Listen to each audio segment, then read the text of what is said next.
I'm a big fan of Amazon. I think Amazon's an excellent technology company that just happens to sell books. And Werner Vogel's the CTO there, as obviously knows exactly what he's doing. But although they are a tremendous technology company, they have absolutely no idea how to name some of the stuff that they come up with. I mean, Amazon EC2 is an excellent storage system, but I mean, would you have called it Amazon EC2?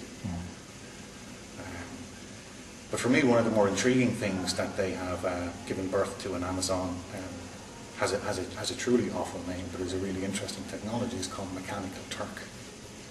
And the picture that I was going to use to introduce this point today is actually a picture of Mechanical Turk. I understand the reasoning behind giving it that name. It was a couple of 100 years ago.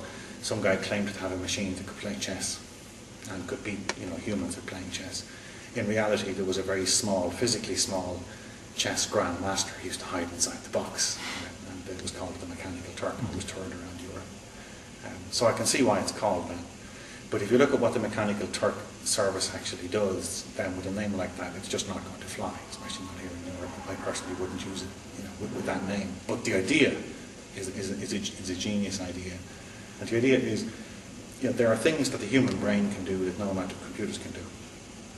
And that the internet, or I guess telecommunications technology in general, is asymmetric, in that it is much easier to push vast amounts of information down than it is to get vast amounts of information back up. So you take something like face recognition, a fiendishly hard problem to try and get a computer to solve, but a trivial problem to get a human to solve. I mean, we have got vast amounts of evolution has gone into basically customizing parts of your brain to recognize faces. And what Mechanical Turk allows you to do basically is to take something that a human brain is very good at, like recognizing faces in photographs, and to spray gun those out to what's called crowdsourcing. Get a whole bunch of people all over the world who've got in satellite communication type environments have got fast downlinks but very limited uplinks, and then get them to say, that person in photograph 3 is the same as that person in photograph 4. So they're downloading a large amount of information, but they're sending a small amount of high-valued information back. And it seems to me that there's all sorts of ways of leveraging that in this kind of multimedia internet that we find ourselves in. It's some of the good examples of how it's been used in recent times was when I'm terrible with names, but the chap from Microsoft, the SQL guru, what's his name? Can't remember his name.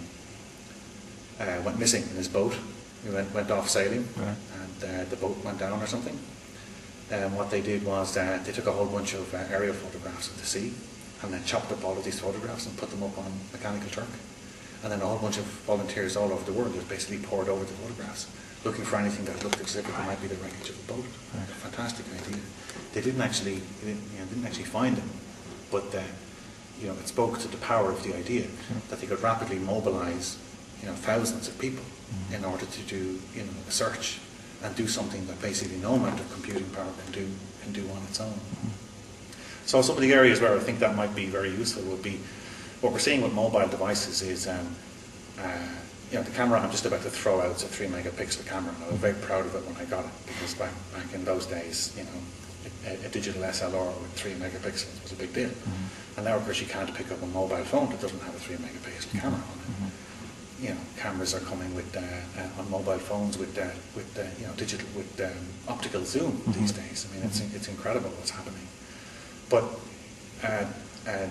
the speed with which camera technology is improving, especially in mobile devices like mobile phones, is just so outstrips the broadband increases that the chances of you being able to take a YouTube video and then just sit there and over a cup of coffee upload it to YouTube is just not going to happen anytime soon. As much as the telcos would like you to be using their telecommunications networks for that uplink, there's just no way it's physically ever going to be fast enough. So we have to find ways in which rich content that's coming into existence on these mobile devices gets put up onto into the cloud, published out on things like Flickr and all of those websites, and somehow has value added to it with very little cost. So an example of where I think this could be very useful would be, let's say you were taking photographs of your friends, and you were putting all of your friends' photographs up on your online diary. Now, what you don't want to have to do, because it's so destroyingly boring, is to go in and say, that's Charlie in that photograph, and you know what, that's Charlie in that photograph over there too. But, with something like Mechanical Turk, an arbitrary stranger can say that that person in that photograph is the same as that person in that photograph. They don't know that it's Charlie, but that's not the point. The point is that they can chain the people together. So then you, as the owner of the photographs, all you need to do is go up and say person number 1 is Charlie. Bingo. All of a sudden, you've added metadata to a whole bunch of photographs. Yeah, very, very easily. So there's all sorts of, there's vast amounts of video archive that has been accumulated by TV stations over the years as well, that is just crying out for this kind of detailed analysis, where if people could only go through all of the previous records of the Goon Show, I'm sure there's all sorts of great stuff that they'd be able to pull out of the BBC archives, but no one's got the time or the money to do it.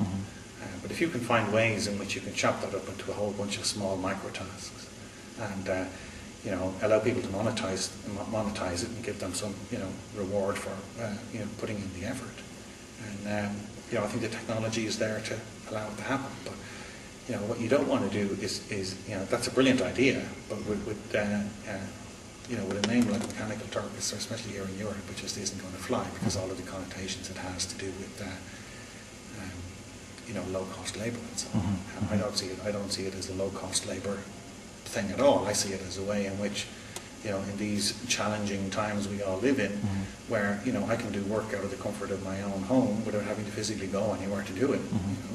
And if the money I make is actually credits, some description for some other type of service that I can subsequently get, well, there's still value in it for me. And if we can make it possible for people the world over, in developing countries, to be able to take advantage of that as well, then we should. So all you need is something like an OLPC, with a satellite connection. You can be in, sub-Saharan Africa, and you can be, making some money for yourself doing this. So it seems to me that there's a lot of good reasons for pushing that technology out as well. That's brilliant. Actually, some of those I would not have never even considered any of those. So that's actually amazing that you've done that today. Listen, we thank you for talking to us today at Siliconireland. Thank you. And we'll open it up for question and answers for the guys behind us here. Okay? Sure. Thanks.